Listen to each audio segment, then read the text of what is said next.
शायद जब हम किसी अपने एक नए प्रोडक्ट के ऊपर काम करते हैं तो डाउट्स तो काफ़ी सारे होते हैं। एक डाउट आपका मैं आज के इस वीडियो में क्लियर करना चाहूँगा, ग्वारगम वर्सेस जोस पाउडर।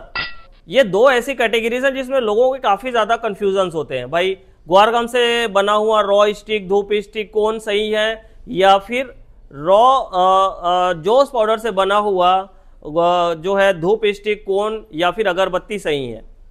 क्योंकि दोनों पाउडर्स हैं, दोनों गमिंग कैपेसिटी के पाउडर्स हैं और दोनों पाउडर से अलग अलग तरीके के प्रोडक्ट जो है बनते हैं। सेम प्रोडक्ट बनते हैं, अलग अलग, शायद मैं गलत बोल रहा हूँ। सेम मीन्स जोस पाउडर से भी अगरबत्ती बनाई जा सकती है, ग्वारगम से भी बनाई जा सकती है। लेकिन हमारा डाउट कहाँ है?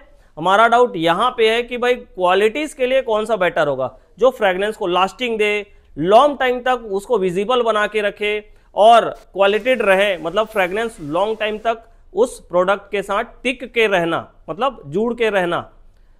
तो ये एक डाउट हो गया।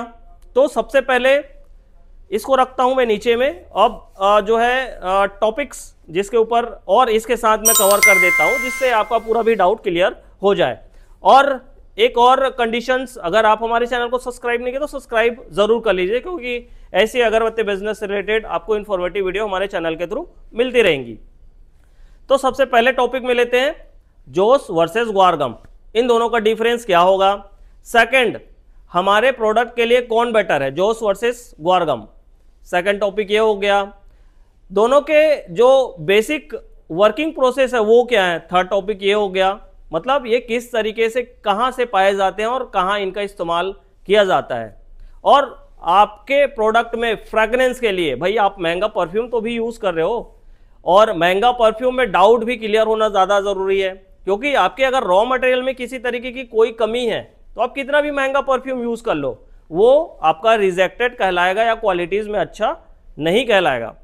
जिस तरीके से अभी हाल फिलहाल मैंने एक अभी जस्ट वीडियो हमने डिस्कस किया था जिसमें ये सीड्स निकल के आया था। ये सपोज डेट वो हमारे कस्टमर्स जिन्होंने हमें प्रोडक्ट जो चेकआउट के लिए डिस्पैच किया था, उनका भी इस वीडियो में डाउट क्लियर हो जाएगा। तो जनरली ये वीडियोस खास उनके लिए था और हमारे ऐसे व्यूवर्स के लिए था जो हमारे वीडियोस को कंटिन्यू देख रहे हैं और हमारे ऐसे कस्टमर जो कंटिन्यू हमसे जुड़े हुए हैं। तो पहला टॉपिक जोस वर्सेस ग्वारगम। देखो दोनों तो पाउडर कैटेगरीज ही है। ग्वारगम मीन्स आप समझते होंगे, आपके किचन्स में आपने देखे होंगे, आपने कभी सब्जी के तौर पे खाया भी होगा। ग्वारफली एक सब्जी होती है, शायद इसकी फार्मिंग भी काफ़ी ज़्यादा होती है। सपोज मैं कुछ एग्जांपल दे दूं तो यूपी एंड जहां तक हो सकता है तो राजस्थान, सूखे इलाके में इसकी बहुत ज़्यादा खेती होती है ग्वारगम की। तो इसी का जो है पाउडर फॉर्म में लाके और कुछ केमिकल्स का यूज़ करके इसे पाउडर फॉर्म में लाया जाता है और इसकी गमिंग कैपेसिटी काफ़ी ज़्यादा स्ट्रांग होती है। पाउडर्स आप नहीं देखे होंगे तो आप हमारे चैनल पे जो सीरीज वीडियोस हैं उसमें आप चेकआउट कर सकते हैं और देख सकते हैं। हो गया। सेकंड अगर मैं कहना चाहूं तो ये है हमारे पास जोस। जोस क्या होता है? जोस बेसिकली एक टाइप के, ये भी गमिंग कैपेसिटी के अंतर्गत ही आता है और इसका जो है मेकिंग वियतनाम, जैसे कि आप जानते होंगे जितने भी जोस पाउडर आज के टाइम में अगरबत्ती बिजनेस में यूज हो रहे हैं वो सारे के सारे वियतनाम से हो रहे हैं।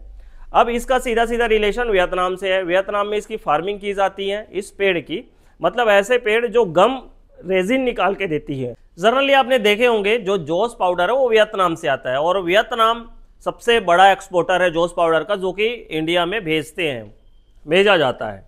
इसमें काफ़ी सारे अलग अलग कैटेगरीज भी होते हैं। सपोज 36 आपने नाम सुना होगा, 30 लोग बोलते हैं, 42 कप, 36 कप, तो इसकी कैपेसिटीज होती हैं अलग अलग। इसके ऊपर भी हम पहले किसी वीडियो में बात कर चुके हैं, तो वीडियोस आप देख सकते हैं।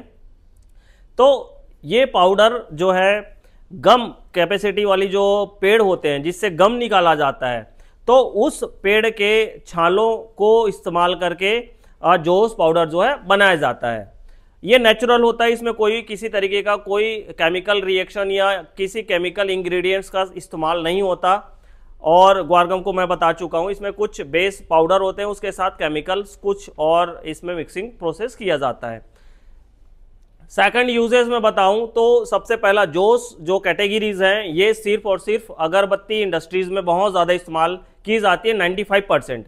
बाय द वे 5% इधर उधर किसी प्रोडक्ट में यूज़ किया जाता होगा तो वो अलग चीज़ है। ग्वार गम की बात करूं तो ग्वार गम खाली अगरबत्ती या फिर धूप स्टिक्स के लिए नहीं है। ग्वार गम बहुत सारे केमिकल इंडस्ट्रीज में भी इस्तेमाल की जाती है। सपोज पाइप मैन्युफैक्चरिंग या फिर ऐसे कुछ गमिंग चीज़ें तैयार की जा रही हैं जो लिक्विड फॉर्म में होते हैं, जैसे फेविकोल्स वगैरह हो गया या फिर और भी लिक्विड प्रोडक्ट्स होते हैं, उसमें भी इस ग्वार गम का इस्तेमाल किया जाता है। कैल्शियम बेस्ड पाउडर्स होते हैं उसमें भी इस्तेमाल किया जाता है। मतलब इंडस्ट्रियल कैटेगरीज में काफ़ी सारी चीज़ों में ग्वार गम का इस्तेमाल किया जाता है। हमारे दूसरे टॉपिक जिसके ऊपर हम बात करते हैं तो कौन सा हमारे प्रोडक्ट के लिए बेटर हो सकता है। देखो यही सबसे बड़ा पॉइंट है जिसमें काफ़ी सारे लोगों के डाउट्स होते हैं।